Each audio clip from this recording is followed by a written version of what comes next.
Tracy. Vielen Dank an Angela Hofmeier, ich wünsche euch zufrieden, zu sein, in der Möglichkeit, über meine Forschung zu sprechen. Good morning. Now I am going to explain the result of my research during the last 3 months in only 20 minutes. It's almost crazy, but I try my best. Maybe I am a little bit fast, but the translator has the whole paper, so maybe not a problem. It's a problem. They don't hear you though. Then in 20 minutes I cannot do my work. Well, I have to shorten a lot. I'm going to speak about 5 parts. Introduction, from joint custody to shared parenting, 1 controversial case, 2 questions, and the conclusions. Introduction. We know the movement for joint physical custody started in the late 70s in the States. It's a movement to protect the right of father after the tender age presumption time. As a result of this movement, most of the states in the United States adopted older legal presumption for joint physical custody, or a legal preference, or most of them an option, always connected with the best interest of the child principle. This movement reached their zenith in the late 80s. It's the moment in which this moment got the higher point. Just in this moment is the famous report from McCovey and Noki. They conducted a study with 1,000 families in 2 counties of California, where one presumption in favor of joint physical custody was applied by courts. As a result, 79% of children had joint physical custody, irrespective of the interest of the opinion of fathers. McCoy informed us that 1 year after, most of children ended up living with the mother, and most of parents were not interested in assuming one primary father role. So something was wrong with this presumption. Well, this author informed us that this presumption was based on a premise that there was already a change in gender roles in contemporary society. However, these changes were only emerging. So, as McCoy and Noki informed, it was necessary to wait to another moment, because the lawmaker cannot impose a presumption. The lawmaker cannot impose a presumption when the society is not prepared. A second moment, important moment, is the 90s. The English Children Act from 89 and the Scottish one from 95 involved a new conception, a new terminology. No more custody. Custody implies 1 primary, 1 secondary father, parents. And now they don't refer to access, they replace by residence and contact. On the other hand, the old terminology, joint custody, is replaced by the modern one, shared parenting. It's considered that the child has the right to keep relation with both parents after divorce, the same he had before divorce. Well, today we are almost 30 years after the report from McCoy and Noki. And we are living in another society. We have another principle. We have a woman who is increasingly integrated into the labor market. We have fathers, men who have a heightened awareness of his role as caretaker. And we can say that the important now is no longer a problem of custody, but an allocation of parental responsibilities, of parental time. That is the reason in the American states, we know there is a number of states that are in process to establish this presumption as a rule. And in Europe, we have a movement now in a lot of states in this direction. So it's the moment, again, when the lawmaker can ask, is a presumption for child parenting in the best of the child? To answer this question, I want to show you one controversial case from this year from Spain, from the Territorial Appeal Court of Córdoba. In this case, the mother asked for a child parenting. The father wanted neither a child parenting nor a sole custody of the child, neither the child to sleep at his home.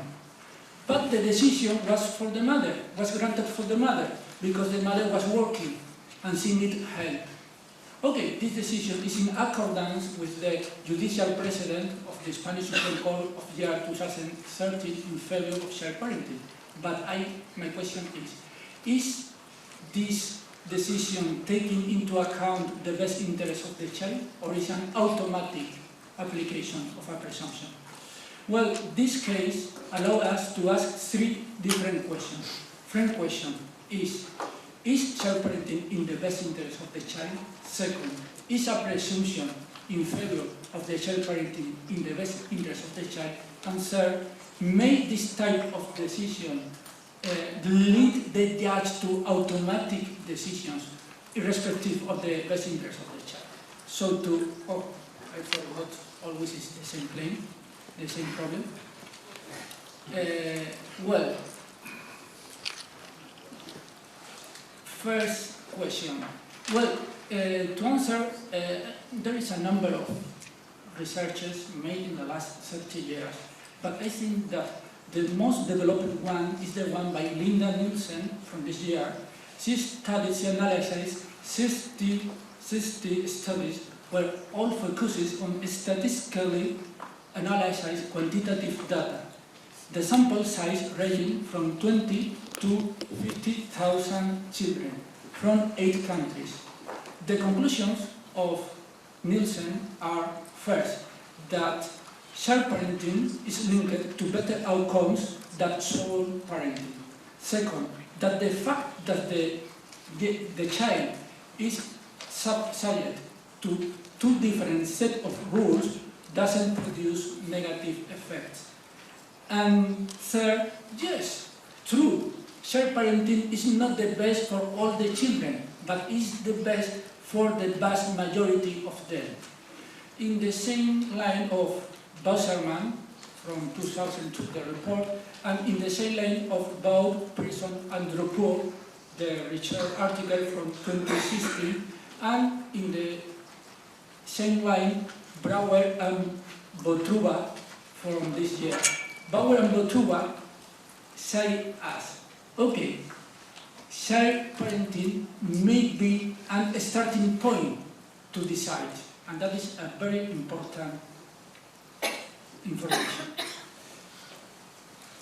The second question is this presumption in the best interest of the child? So in order to answer this, I am not the indicated, is Edward Crook, the one who must to answer, because I'm based in his article from this year.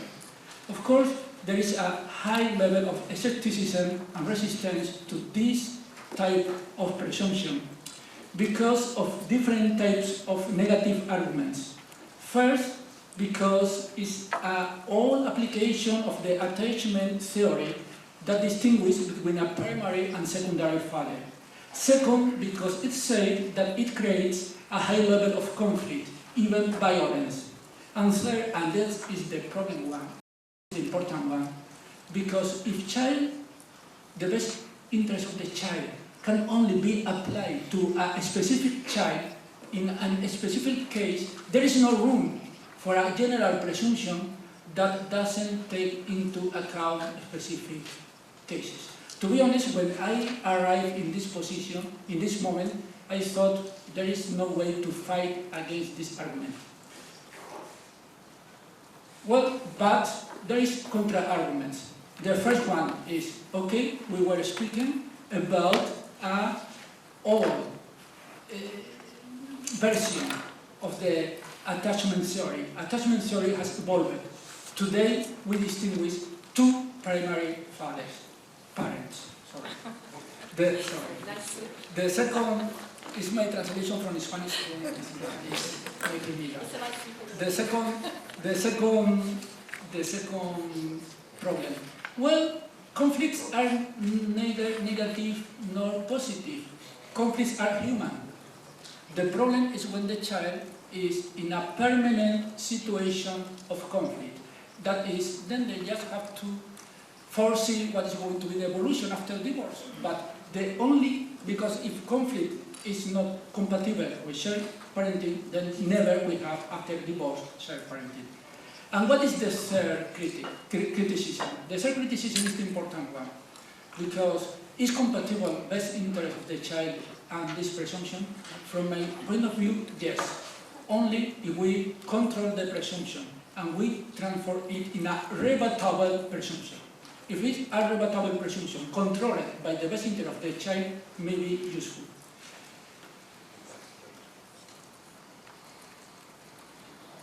Okay. Now I want to show my conclusions from real statistic cases from Spain. You may ask, okay, there are more than 200 states in the world. Why Spain is not so important? Only because the speaker is from Spain? No. Because in Spain is happening a very strange, special thing that only happens in Spain. We have now 3 different presumptions on shared parenting at the same time. One legal presumption from the Civil Code, Article 92.8, for sole custody. Another legal presumption in some territories with own civil law for shared parenting. The first two were Valencia and Aragon, but there are others like Catalonia and Basque Country in the same line. And finally, we have not a legal but a judicial presumption from the Spanish Supreme Court from the year 2013 that is a precedent in favor of the shared parenting. All this allows us to realize what is the real impact of this type of presumption in the proportion of shared parent decisions. So if we compare the Spanish regions where we have a presumption in favor of the shared parenting in red, and the regions in Spain where there is a presumption in favor of the sole custody, we realize that red more or less is double than orange. More than 40, about 20. On the other side, I told you that in Spain in year 2030 have a precedent. It's a decision of the Spanish Supreme Court that decided for a presumption for shared parenting, in spite of what is in the civil code, because the best interest of the child.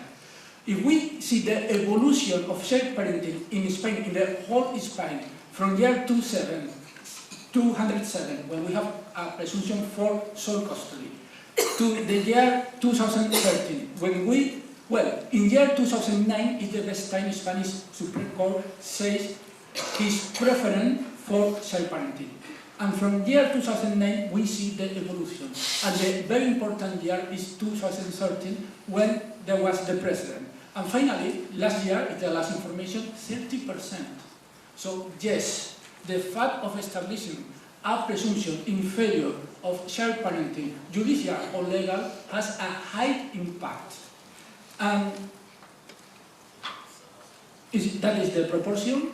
And if we see also what is that is the percentage between the custody father-mother share, that is the evolution of divorce, consensual and not consensual. From the moment of the precedent, the consensual divorce are higher, and that is the case in separation.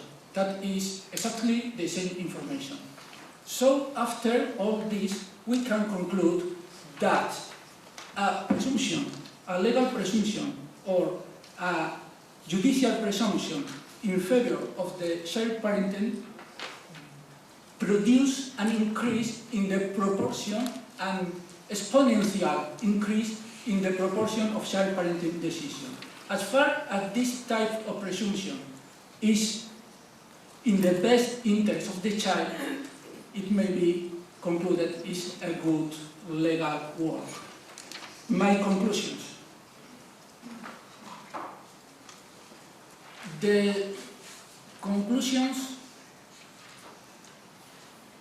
are, I have to shorten a lot, so sorry. My conclusions are, first, is a presumption for shared parenting in the best interest of the child? Yes. First, because when the judge has to decide about the custody of the child, it's an initial moment in which the parents are debating about how to manage the divorce. In this moment, the judge has to foresee what is going to be the future behavior of father, mother, children, and the level of conflict. That is an uncertain forecast. So why not to use this presumption in favor of shared parenting as a starting point? Because this presumption informs us what is the most beneficial for most children. Second, statistics inform us that when a presumption, a legal of judicial presumption in favor of shared parenting is established, produce an exponential increase of the proportion of shared parenting decisions. So, again, is a beneficial effect of this type of presumption. Third, we are now in the year 2018, 30 years after the first research on this matter. We are living in a new society. In this new society, the role of father and mother changed, and we are prepared. Our society is prepared for this type of presumption. However, the problem again is the best interest of the child principle. So this presumption has to be formulated by the forecasted by the lawmaker with the possibility of disapplying it when its application is against the best interest of the child principle. That means that this presumption must be formulated as a rebuttable presumption. That rebuttable presumption must be overcome by a low level of presumption, what we, in the American terminology, is called substantial evidence from administrative law, not criminal or civil law. If we control the presumption by this way, we have a use tool in order to get more shared parenting, more best interest of the child. That is only a tentative conclusion after the analysis of this data. Of course, more research is necessary, and by now I think that it is reasonable to defend the application again of this presumption. Thank you very much.